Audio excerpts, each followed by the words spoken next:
হাদা মাহা, সে তাকায় দেখবে তার একটা মাত্র জিহ্বা তার সবগুলো ইবাদতকে ধ্বংস করে দিছে।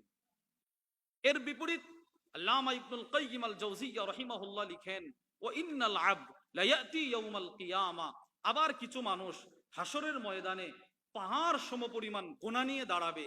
ফায়াজিদু লিসানাহু ক্বাদ হাদামাহা মিন কাসরাতি যিকরিল্লাহ, সে তাকায় দেখবে তার এত পাহাড় সমপরিমাণ গুনাহগুলো তার জবানের জিকির ধ্বংস করে নেক দ্বারা পরিপূর্ণ করে দিছে। এজন্য ভাই আমরা আমাদের জবানকে অযথা কথা বলা থেকে নিয়ন্ত্রণে রাখার, চুপ রাখার, হেফাজত করার চেষ্টা করব তো ইনশাআল্লাহ। আব্দুল্লাহ ইবনে মাসউদ রাদিয়াল্লাহু তাআলা আনহু, উনি সাফা পাহাড়ে উঠলেন। ইরতাকাস সাফা ফাআখাযা বিলিসানি, উনি ওনার নিজের জিহ্বাটা টানতেছিলেন আর বলতেছিলেন, ইয়া লিসান, হে জিহ্বা, যদি পারো কুল খায়রা তাগনাম, যদি পারো ভালো কথা বলো, এটা তোমার জন্য গনিমত।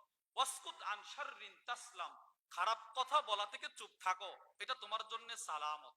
এজন্য যদি পারেন ভালো কথা বলবেন, দাওয়াত দিবেন, মানুষকে খারাপ কাজ থেকে বিরত রাখার জন্য দাওয়াত দিবেন, আর অযথা কথা বলা থেকে চুপ থাকার চেষ্টা করবেন।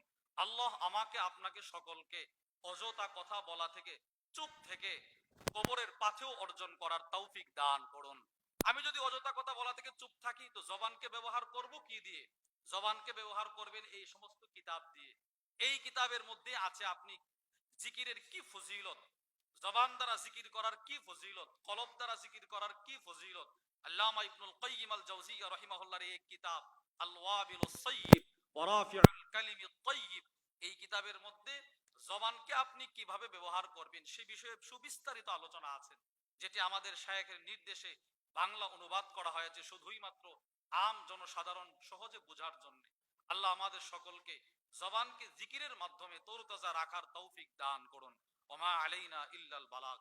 এখন আমাদের সামনে আমাদের শ্রদ্ধেয় শায়েখ, উনি ওনার গুরুত্বপূর্ণ আলোচনা করবে ইনশাআল্লাহ।